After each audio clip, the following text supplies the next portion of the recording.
Hello दोस्तों, आज के इस वीडियो में आप लोगों का बहुत बहुत स्वागत है। दोस्तों आज के इस वीडियो में मैं आप लोगों को ग्रेजुटी के बारे में बताने जा रहा हूं। दोस्तों ग्रेजुटी क्या होता है, ग्रेजुटी कब मिलता है, किस किस को मिलता है, आपको मिलेगा या फिर नहीं मिलेगा, अगर मिलेगा तो कितना मिलेगा, वो कैलकुलेशन भी आज के इस वीडियो में आप लोगों को बताने जा रहा हूं। अगर आप एक कर्मचारी हैं दोस्तों, अगर आप एक एम्प्लॉई हैं, चाहे जिस भी फील्ड में आपने काम किया है, जिस भी टाइप का आप एम्प्लॉई हैं, अगर आप एक कर्मचारी हैं दोस्तों, अगर आप जॉब करते हैं तो आज का इस वीडियो को आपको मिस नहीं करना है। आज के इस वीडियो में मैं आप लोगों को ग्रेजुटी के बारे में बताने जा रहा हूं। ग्रेजुटी आपको मिलेगा कि नहीं मिलेगा। दोस्तों बहुत लोगों को ये भी डाउट है कि अब 1 साल हो गया है इसका, कि मैंने अगर 1 साल तक काम कर दिया तो हमको कंपनी की तरफ से ग्रेजुटी मिलना चाहिए, हम हकदार हो गए हैं। और बहुत लोग ये भी सोचते हैं कि हमें 5 साल का टाइम मतलब कंटिन्यू जॉब करना चाहिए तो ही हमें ग्रेजुटी मिलेगा।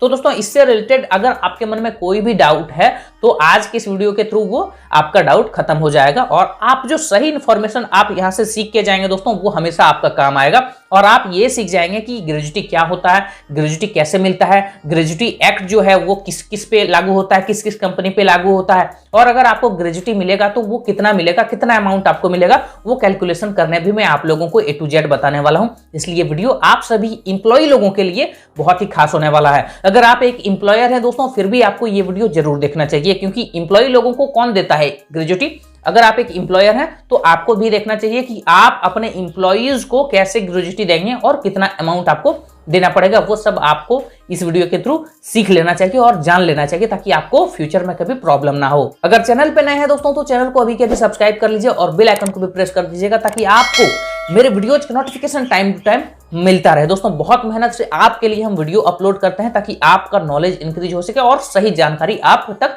पहुंच पाए। इसलिए वीडियो को अभी के अभी लाइक भी कर दीजिएगा। तो चलिए स्टार्ट करते हैं, ग्रेजुटी के बारे में जान लेते हैं।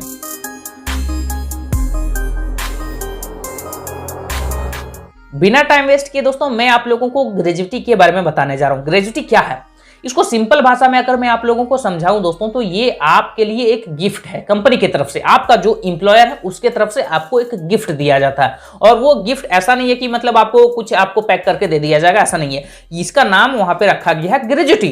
तो ग्रेजुटी में कुछ अमाउंट होता है, वो आपके सर्विस पे के आधार पे वो मतलब यहाँ पे कैलकुलेट किया जाता है और वो आपको दे दिया जाता है, वही होता है ग्रेजुटी। लेकिन इस पे बहुत सारे कंडीशन लागू होते हैं। अगर वो फुलफिल होता है, अगर आप उस कंडीशन पे लागू होते हैं, आप पे वो कंडीशन लागू होता है, तभी आपको ग्रेजुटी दिया जाएगा। पहला कंडीशन है दोस्तों कि आप जिस कंपनी में काम कर रहे हैं उस कंपनी में 10 से ज्यादा इंप्लॉय काम कर रहे हैं, तो वो जो कंपनी है वो ग्रेजुटी एक्ट के अंतर्गत आ जाएगा। यानी कि उस कंपनी को अब सभी को ग्रेजुटी देना होगा अगर उस कंपनी में 10 से ज्यादा इंप्लॉय काम कर रहे हैं। तो बहुत बार ऐसा होता है कि कभी 11 हो जाता है इंप्लॉय की संख्या, तो कभी वो 9 हो जाता है, लेकिन जब वो 10 से क्रॉस कर गया दोस्तों, अगर आपके कंपनी में 10 से ज्यादा वर्कर काम कर रहे हैं, इंप्लॉय काम कर रहे हैं दोस्तों, तो आप ग्रेजुटी के हकदार हैं। अगर आप जॉब छोड़ते हैं तो आपको ग्रेजुटी के लिए थोड़ा सा अमाउंट, आपको जितना भी कैलकुलेशन में होता है वो आपको अलग से दिया जाएगा एज ए गिफ्ट। ये तो हो गई दोस्तों कि ग्रेजुटी क्या है। लेकिन दोस्तों यहाँ पे मैं आप लोगों को बता देना चाहता हूँ कि ग्रेजुटी में कितना अमाउंट आपको मिलेगा, कितना अमाउंट किसी को मैक्सिमम मिल सकता है ग्रेजुटी के आधार पे। तो दोस्तों जो ग्रेजुटी एक्ट के तहत ऐसा यहाँ पे बताया गया है कि अगर आपका 20 लाख तक अगर आपका ग्रेजुटी मिलता है, अगर कैलकुलेशन में 20 लाख तक आपको मिलता है दोस्तों, 20 लाख से नीचे, तो वो टैक्स फ्री होगा, उस पे एग्जम्प्टेड होगा, वो टैक्स नहीं कटेगा आपका, ठीक है। लेकिन अगर मान लेते हैं आपका कैलकुलेशन, आपका सर्विस पे आधार पे वो कैलकुलेशन होगा और वो 20 लाख से 25 लाख हो गया, तो वो कंपनी पे डिपेंड करेगा कि आगे का जो 5 लाख है, यानी कि 20 लाख तो आपका कंफर्म है। गवर्नमेंट भी कहती है कि मैक्सिमम 20 लाख आपको एग्जम्प्टेड है, आपको मिलेगा ही मिलेगा। अगर आपका सर्विस उस कंडीशन का होगा तो उस आधार पे आपको 20 लाख मैक्सिमम मिलेगा। लेकिन जो आगे का मान लेते हैं कैलकुलेशन हुआ और आपका 25 लाख निकल गया, तो आगे का जो 5 लाख है दोस्तों वो टैक्स फ्री नहीं होगा, उस पर आपको टैक्स पे करना होगा। और ये डिपेंड करता है कि कंपनी आपको देना चाहेगी तो देगी, अदरवाइज वो 20 लाख ही आपको दे देगी। यानी कि मैक्सिमम जो आपको मिलेगा, कैलकुलेशन में वो 40 लाख भी आ जाएगा तो आपको ऐसा नहीं सोचना कि 40 मिलेगा, क्योंकि गवर्नमेंट के अनुसार वो मैक्सिमम 20 ही आपको मिल सकता है एग्जम्प्टेड। अगर आगे का अगर कुछ निकलता है आपका कैलकुलेशन में, तो वो कंपनी पे डिपेंड करता है कि आपको देगा या फिर नहीं देगा। अगर वो मिलता है तो वो टैक्स फ्री नहीं होगा। तो दोस्तों यहाँ पे आप लोगों ने ये समझ लिया होगा कि ग्रेजुटी क्या है और कितना मिलता है अमाउंट में, कितना मैक्सिमम आपको मिल सकता है। अब बात आता है दोस्तों कि ग्रेजुटी जो एक्ट है उसके आधार पे कितना सर्विस होना चाहिए, कितना सर्विस पे हमें ये मिलेगा, कितना सर्विस हम करेंगे कि हम एलिजिबल हो जाएंगे ग्रेजुटी के लिए। तो दोस्तों यहाँ पे मैं आप लोगों को बिना टाइम वेस्ट किए बताना चाहूंगा कि यहाँ पे बहुत लोगों ने ये भी सुना है कि 1 साल अगर आप जॉब करते हैं तो आप ग्रेजुटी के लिए एलिजिबल हो जाएंगे। बहुत लोगों का ये भी सुनने में आया होगा आप सभी लोगों को कि 3 साल जॉब करेंगे तो ग्रेजुटी के लिए एलिजिबल हो जाएंगे, और बहुत ने सुना होगा कि मिनिमम 5 साल भी जॉब करेंगे तो ग्रेजुटी के लिए हम हकदार हो जाएंगे, एलिजिबल हो जाएंगे। तो पहले मैं 1 साल वाले को कवर कर लेना चाहूंगा।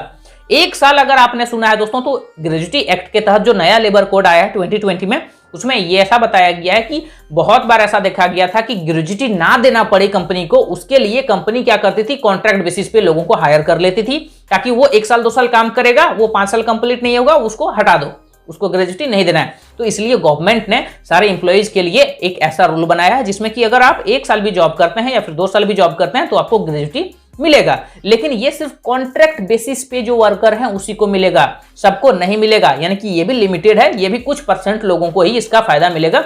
बस कॉन्ट्रैक्ट जो लिमिटेड पीरियड के लिए जॉब कर रहे हैं उसको पता है कि मेरा जॉब इस दिन स्टार्ट हुआ, इस दिन मेरा पीरियड खत्म हो जाएगा, मेरा मतलब जॉब मुझसे छीन लिया जाएगा, तो उस व्यक्ति को आपको ग्रेजुटी देना पड़ेगा, उसके एम्प्लॉयर को उसको देना पड़ेगा ग्रेजुटी, चाहे वो 1 साल है, चाहे वो 2 साल है, चाहे 3 साल है। अगला आपने सुना होगा दोस्तों कि 3 साल ग्रेजुटी का नियम दोस्तों सिर्फ जर्नलिज्म के लिए यहाँ पे लागू किया गया है, ये भी लिमिटेड है। अगर आप जर्नलिस्ट हैं, अगर आप रिपोर्टर हैं या फिर अखबार की कंपनी में आप काम कर रहे हैं तो आपको 3 साल में ही ग्रेजुटी के लिए आप एलिजिबल हो जाएंगे। लगातार आपने 3 साल काम किया तो आप ग्रेजुटी के लिए हकदार हो गए, आपको ग्रेजुटी कंपनी की तरफ से मिलेगा। और जो अगला आप सुने हैं दोस्तों 5 साल का, यही सच है दोस्तों। यहां पे मैं रिपीट कर देता हूं कि अगर आप ग्रेजुटी लेना चाहते हैं, आप 5 साल का काम किए हैं तभी आपको ग्रेजुटी मिलेगा। अगर आप 4 साल काम किए हैं दोस्तों तो ग्रेजुटी के लिए आप एलिजिबल नहीं है। मैं फिर से बता देना चाहता हूं कि ग्रेजुटी के लिए वही एलिजिबल होगा जिसका कंटिन्यूअस सर्विस, यानी कि लगातार वो 5 साल काम करेगा किसी भी कंपनी में, तभी वो ग्रेजुटी के लिए एलिजिबल होगा और कंपनी की तरफ से उसको ग्रेजुटी मिलेगा। और ये कितना मिलेगा दोस्तों, वो आपके सर्विस पे ही डिपेंड करता है। अगर आपने 5 साल काम किया तो उसके आधार पे आपको मिलेगा अलग अमाउंट। अगर वो डबल 5 साल से वो 10 साल काम कर देता तो उसको डबल अमाउंट मिलेगा। अगर 20 साल करता तो उसको और ज्यादा अमाउंट मिलेगा। तो ये डिपेंड करता है, आपका जो सर्विस है दोस्तों उस पर ये पूरा डिपेंड करता है। इसलिए अभी मैं आप लोगों को ये बताने जा रहा हूं कि इसका कैलकुलेशन कितना करेंगे। अभी तक तो आपने समझ लिया होगा कि ग्रेजुटी क्या है, ग्रेजुटी एक्ट के तहत कौन सी कंपनियां आती है और मैक्सिमम कितना पैसा इसमें मिलता है, वो सब मैंने आप लोगों को बता दिया।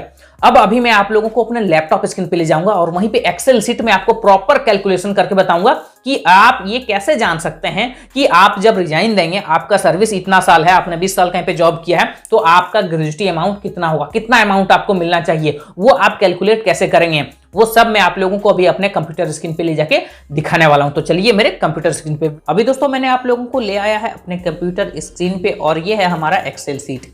यहाँ पे दोस्तों मैं आप लोगों को कैलकुलेशन बताने जा रहा हूँ ग्रेजुटी से रिलेटेड। यहाँ पे मैंने कुछ टर्म्स यूज किया है, वो आप पहले यहाँ पे ध्यान देके देख लीजिए। जहां जहां लास्ट मंथ सैलरी में आप लोगों को बताऊंगा वो आपको बेसिक प्लस डीए ही लेना है, अदर अलाउंसेस आपको इंक्लूड नहीं करना है। एचआरए वगैरह, पेट्रोल अलाउंस या फिर वो ओवर टाइम वगैरह, आपको अलग अलाउंसेस जितने हैं वो आपको यहाँ पे ऐड नहीं करने हैं। लास्ट मंथ सैलरी जहां पे भी आएगा वो आप समझ लीजिएगा कि बेसिक प्लस डीए है, ये आपको आपके सैलरी स्लिप में देखने को मिल जाएगा। अगला जो टर्म्स यूज किए हैं दोस्तों वो है कि टेन्योर। टेन्योर आपका जो सर्विस है दोस्तों उसी को हम लोग टेन्योर बोलते हैं। मान लेते हैं आपने 5 साल 10 साल काम किया उसी को, लेकिन अगर किसी भी बंदे ने 6 साल और 4 महीने काम किया है दोस्तों तो उसका कितना काउंट होगा वो यहाँ पे आपको पता होना चाहिए। यहाँ पे देख सकते हैं, मान लेते हैं किसी भी बंदे ने 6 साल, एग्जांपल के लिए मैं आप लोगों को समझा देता हूं कि 6 साल 4 महीने अगर किसी ने काम किया तो वो 6 साल ही यहाँ पे काउंट किया जाएगा। यानी कि जो 4 मंथ है दोस्तों वो काउंट नहीं किया जाएगा। और यहाँ पे देख सकते हैं 6 साल किसी का है और 7 महीना है दोस्तों, तो वहां पे 7 साल काउंट होगा उसका, यानी कि 7 ईयर उसका काउंट होगा। बिकॉज क्योंकि यहाँ पे देख सकते हैं 1 मंथ ज्यादा है, यहाँ पे देख सकते हैं 7 मंथ है, यानी कि अगर 6 से ज्यादा होगा दोस्तों तो वो 1 में काउंट होगा, यानी कि राउंड फिगर में होगा, और 6 महीने से कम होगा तो वो 1 साल काउंट नहीं होगा। यहाँ पे देख सकते हैं 6 साल 10 महीना किसी ने काम किया है तो उसका 7 साल की काउंट होगा। अगर किसी भी बंदे ने 3 साल 5 महीना काम किया है तो उसका 3 साल ही काउंट होगा। अगर 6 महीना भी आप काम करते हैं तो वो 1 साल आपका काउंट हो जाएगा। उसके बाद यहाँ पे देख सकते हैं दोस्तों, जैसे कि मैंने आपको बताया कि ग्रेजुटी जो है वो 20 लाख तक टैक्स फ्री होता है। मैक्सिमम आपको 20 लाख तो फिक्स है कि मिलेगा, अगर आपका काउंटिंग में आ जाता है, कैलकुलेशन में आ जाता है तो। और जो उससे ज्यादा होगा वो डिपेंड करता है आपके एम्प्लॉयर पे कि वो देगा या फिर नहीं देगा। अगर देगा तो वो टैक्सेबल होगा, ठीक है।